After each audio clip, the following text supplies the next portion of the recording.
Kapapi TV.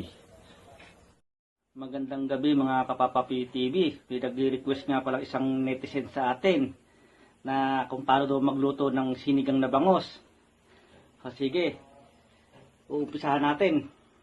Meron nga pala tayong kalahating kilong bangos na press.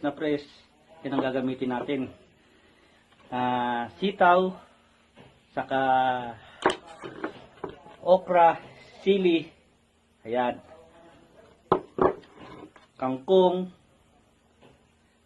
luya, sibuyas, kamatis, at yung pampalapot ng sabaw, sinigang sa sampalok na with gabi, saka higit sa lahat, asin.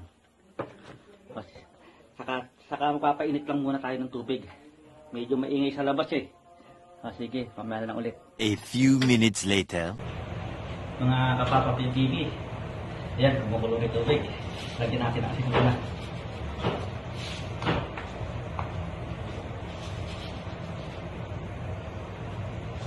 Ayan.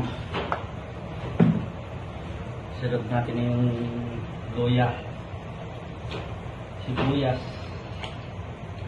kamatis.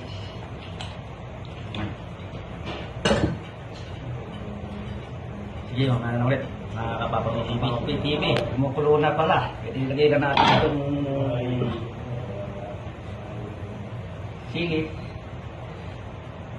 okra,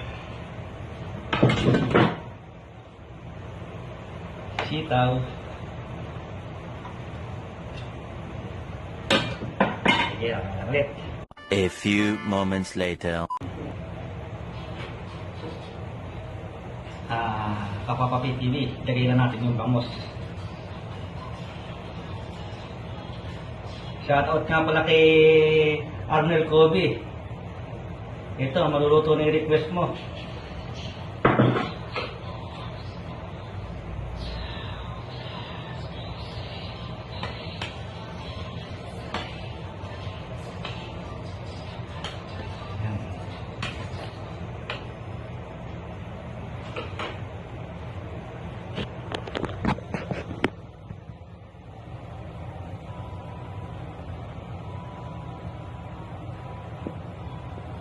Yan, ganda ng pagkaluto.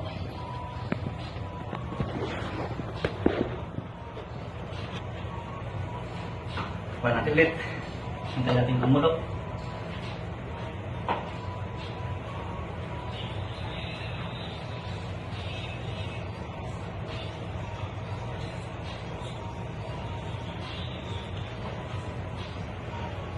Shoutout nga rin pala kay Mr. Frederick Domingo ng San Mateo Rizal, Kapapi TV. Saka mga lahat ng mga Tigalmater, shoutout din pala, Kapapi TV.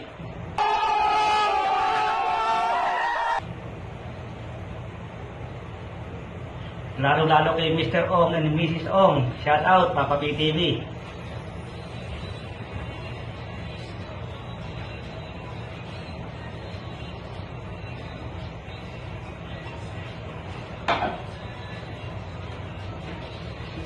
Tikman natin kung okay na.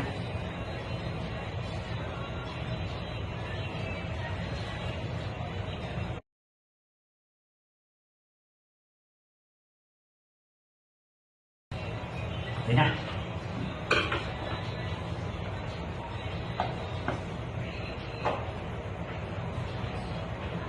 Okay, maganda lang. A few minutes later. Ilagay na natin ang kangkong. Malapit ng maluto. Wow, marami na naman ako kumakain yan.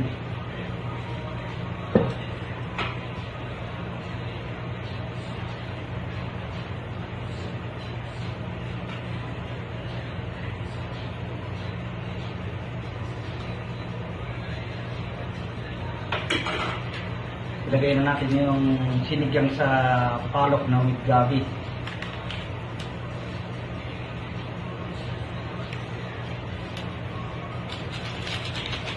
Yan, para malapot siya, lalo sumakarap.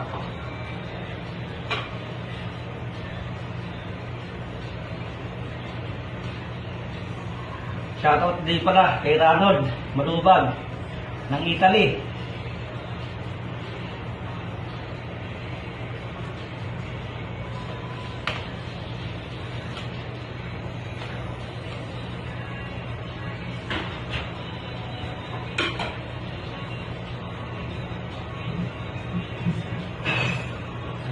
Ayan, maluto na.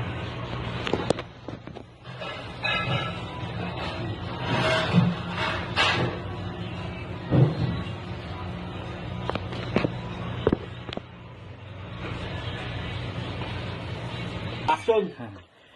Mr. Ardel Kobe, tapos na po ang inyong request na sinigang sa sampalok na with gabi. Ayan. Sige po, tapos na po ang 4th episode ng Papa P TV.